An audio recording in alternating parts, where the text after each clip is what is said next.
Hi everyone! Today's our journal prompt is Remembrance. It's Remembrance Sunday here in the UK, so I thought this was quite an appropriate prompt.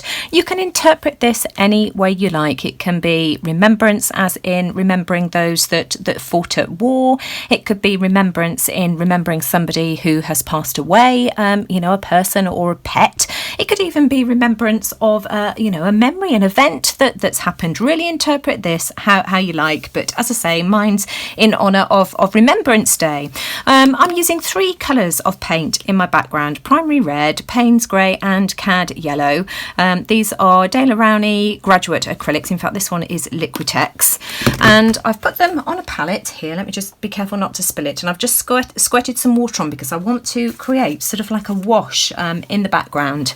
I am going to start off with some of the red. Let me just make sure that I've got enough water on this. I'm just squirting water off to my right hand side, and I'm using these sponges to add my paints today. And I'm going to spray my page as well because I want this nice and light, and I just want my colours to be able to blend as well. So I'm going to add some of this primary red.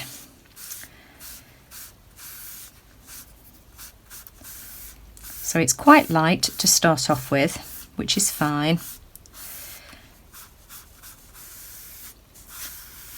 And I want that going about 2/3 of the way up the page. Right, okay. Now I'm going to add some of the Payne's grey. I'm going to do exactly the same thing. So I've got my palette to the right hand side, and I'm just watering down this acrylic paint to create a nice light wash again. And I'm going to start at the top and work my way down. Let me just try and hold on to this, move that out of the way. This is the hardest part because of course the watercolour paper wants to move, and I don't want to get a big fingerprint stuck in the middle of it.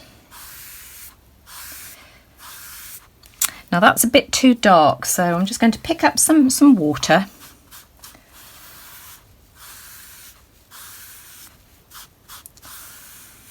Here we are, just working my way down into the red as well. I'm going to carry on down to the bottom, working my way up again. And then I want to do the same with the yellow in sort of like the middle of the page, the horizon line. Let me just add a bit more.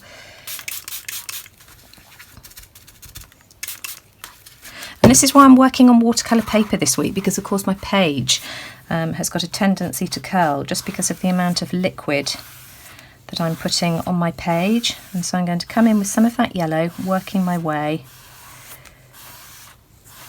up the page, go down the other way into that red. And then I want to do the same with the red again. I'm going to start off at the bottom and just work my way up.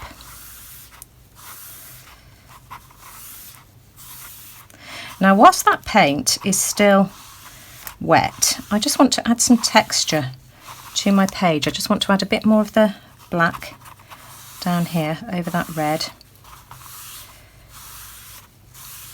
Mine's shot just about. Go over it with the red again until I'm happy with the colours that I've got going on there. Put some more of that yellow. And then I've got a little cap with some alcohol in it, and I just want to splatter just to try and get a little bit of texture going on my page, and this will only work whilst that paint is still wet. Just love that effect. Right, okay, so that's it. I'm going to give this a dry with my heat tool and have a bit of a tidy up. My page is dry, and I've just uncurled it by just wiping it along the edge of the table just to try and flatten it out as much as I can. Now I've added some green paint and some water just to one of my acrylic stamping blocks. Let me just tell you which colour it is.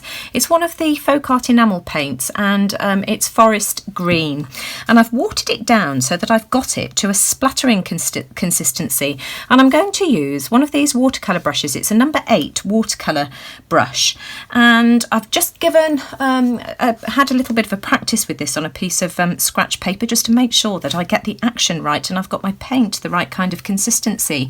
What I am going to do is kind of splatter like this all over my page, and I'm trying to get sort of like these lines which will resemble stems. I'm going to do a field full of poppies, and so I'm just trying to get this kind of action. I'm not worried if it sort of splatters up here, but I'm obviously going to try and concentrate on this particular part of the page.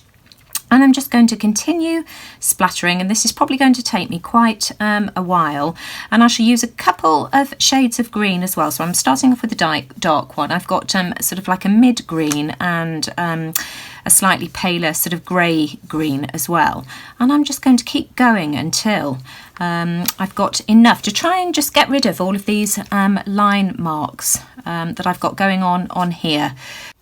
Now I've carried on splattering, and what I feel as if I'm lacking is some of the lines to represent stems, and so I've got just a regular piece of paper here, and what I'm going to do is sort of attempt to just put some really thin, those are a bit too thick at the end, but never mind, crossing over like this. That's better. There we go. So putting a bit of paint on and then just keep going until the paint has all gone, like that. Can you see?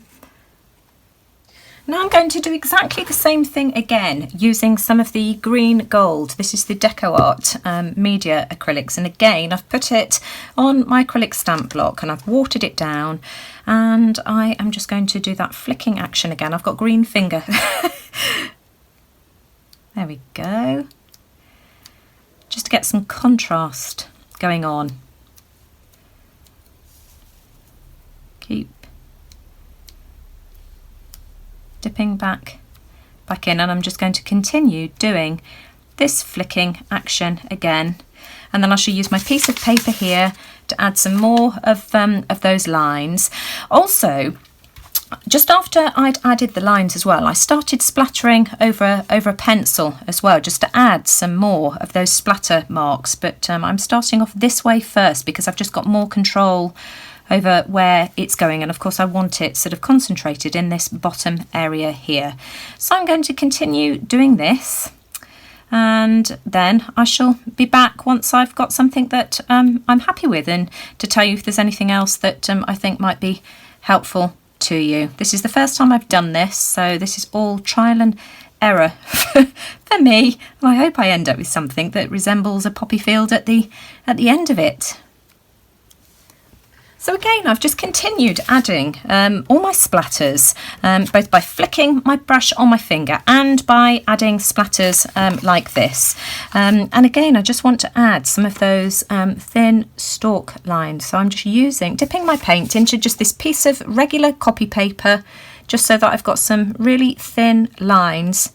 And I'm just adding some stems here, like this, just really randomly over the page. I've got a kink in the page, so I'm not getting them all the way in a complete straight line, but that's just absolutely perfect. That's exactly the look that I'm trying to achieve.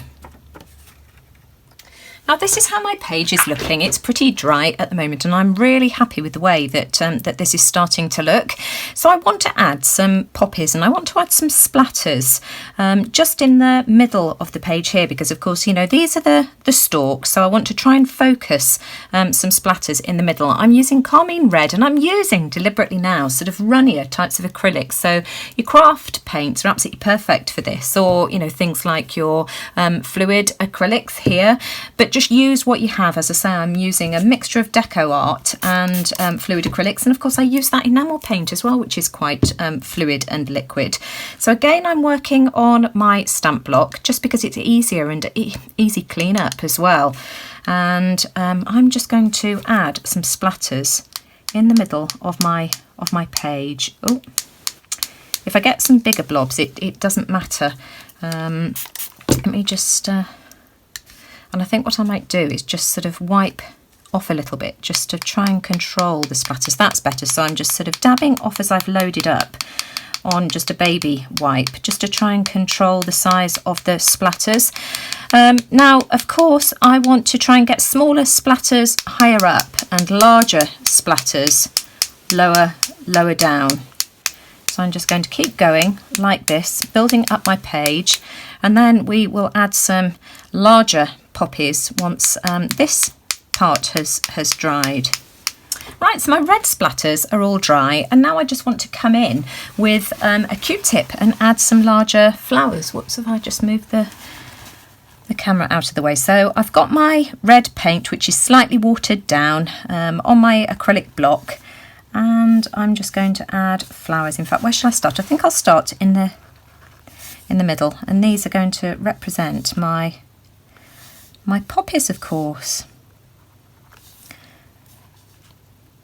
And bearing in mind that the larger poppies will be at the bottom. They don't have to be perfect, just an impression of poppies, and I'm trying to sort of get it so that you know, the composition looks right. So I'm just going to keep adding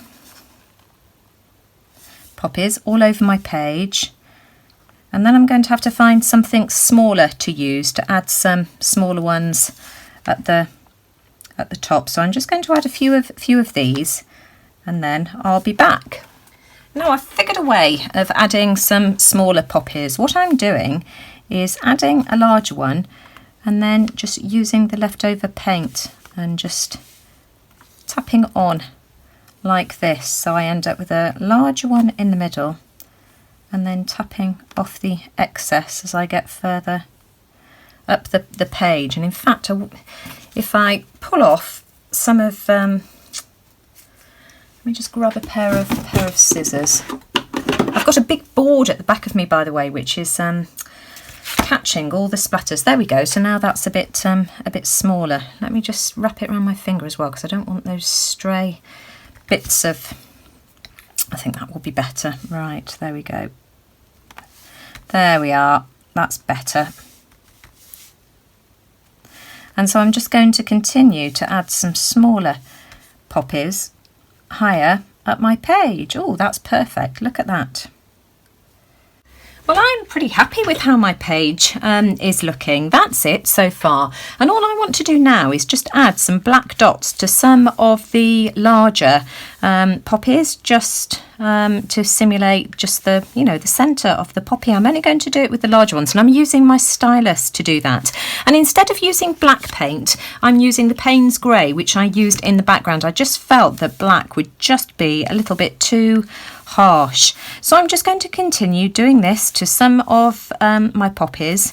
I won't do it to all of them, as I say, just some of the larger ones. And as soon as I've done that, I shall come back. Right, so this is how I'm looking so far. I just absolutely love the addition of the black dots. They look more like poppies now. I'm just really happy with this.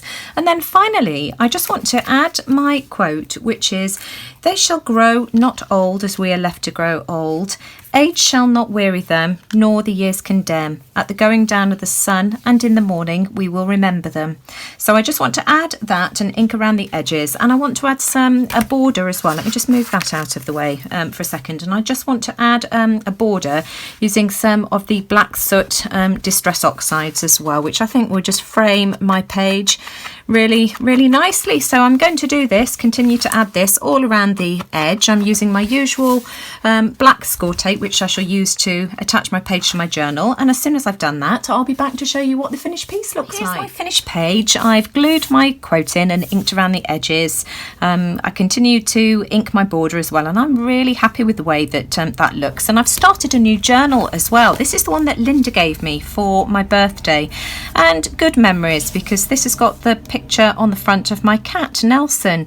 You know, Louis's twin, who died unfortunately on Christmas Eve last year. Very, very sad. But this is a really lovely way to remember him. So thank you for that, Linda. And a good way, I think, to start a new journal as well. I hadn't got enough pages in the old one to last me up until Christmas. Otherwise, I'd probably have kept going.